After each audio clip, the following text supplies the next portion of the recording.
বৃহত্তর গণ আন্দোলনের প্রস্তুতি নিচ্ছি। জনগণকে সাথে নিয়ে সমাজের সকল শ্রেণী পেশার মানুষ, স্কুল কলেজের শিক্ষার্থী সহ সকলকে সাথে নিয়ে কিন্তু আসসালামু আলাইকুম, স্বাগত জানাই আমার YouTube news channel GHK news TV 24-এ। আন্দোলনকারীরা নতুনভাবে আন্দোলন করবে সেই সিদ্ধান্ত নিল। আজ রবিবার বেলা 11টার দিকে শুরু হবে তাদের এই নতুন কর্মসূচি, নতুন কার্যক্রম। স্কুল কলেজ সমস্ত পেশাজীবী সবাইকে নিয়ে তাদের এই যাত্রা শুরু হবে। আজ রবিবারের আন্দোলন কেমন হবে এবং কোন ধরনের হতে পারে, বিস্তারিত এই ভিডিওটি আপনারা দেখেন, তাহলে পুরো বুঝতে পারবেন। আর একটা অনুরোধ, দয়া করে চ্যানেলটি সাবস্ক্রাইব করে চ্যানেলটির সাথেই থাকবেন। ধন্যবাদ। যে সরকার আসলে এই যে ছাত্র আন্দোলন স্বতঃস্ফূর্তভাবে গড়ে উঠেছে সারা বাংলাদেশে, সেটা দমনের প্রস্তুতি এবং পরিকল্পনা নিচ্ছে।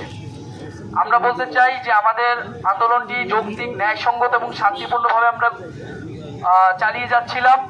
সরকারের উচিত ছিল প্রথম থেকেই শিক্ষার্থীদের সাথে আলোচনার পরিস্থিতি তৈরি করা এবং দৃশ্যমান পদক্ষেপের মাধ্যমে এই গোটা সমস্যার সংকট নিরসন করা।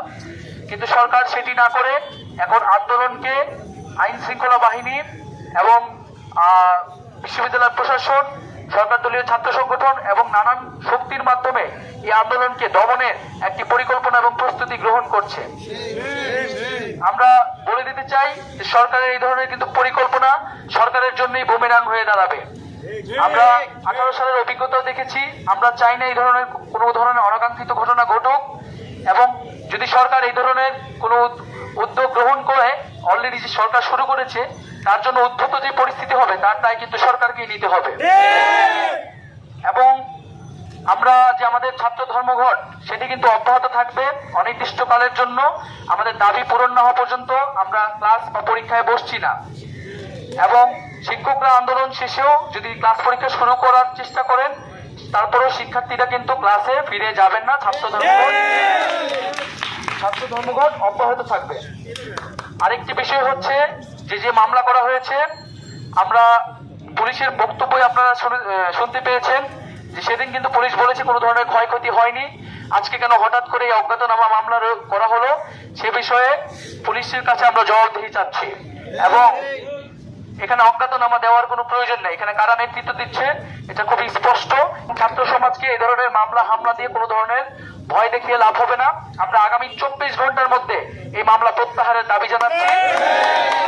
এবং যারা বৃহস্পতিবারের ব্লকেট কর্মসূচিতে বিভিন্ন জায়গায় হামলার সাথে জড়িত ছিলেন, পুলিশ বাহিনীর সহ সরকার দলীয় ছাত্র সংগঠন, তাদেরকে আগামী 24 ঘন্টার মধ্যে বিচারের আওতায় আনতে হবে।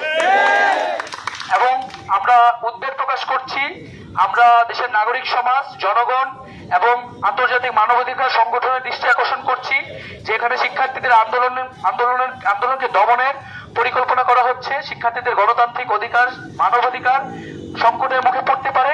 সেজন্য আমরা সকলের দৃষ্টি আকর্ষণ করছি যাতে সরকার এই ধরনের কোনো ধরনের ঘটনা করার সুযোগ না পায়, সে বিষয়ে যাতে আমরা সকলেই সতর্ক এবং সচেতন থাকি।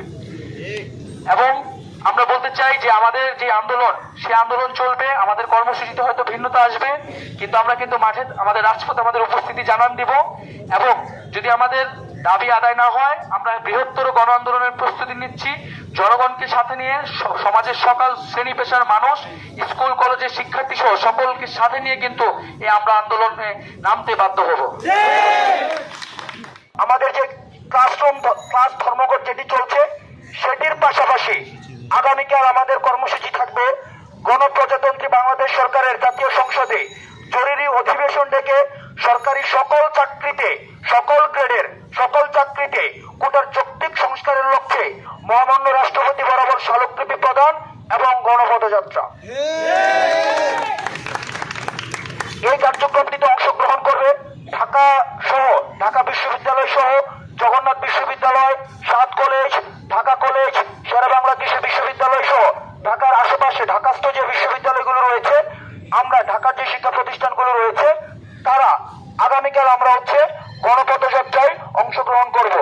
সকাল 11টায় গণপদযাত্রা এবং রাষ্ট্রপতি বরাবর স্মারকলিপি প্রদান, সকাল 11টায়। ধন্যবাদ ভিডিওটি দেখার জন্য। এরকম আরও লেটেস্ট ভাইরাল নতুন নতুন খবর পেতে আমার এই চ্যানেলটি সাবস্ক্রাইব করে আমার সাথেই থাকবেন। ধন্যবাদ। দেখা হবে পরবর্তী কোনো ভিডিওতে। ভালো থাকুন, সুস্থ থাকুন। আল্লাহ হাফেজ।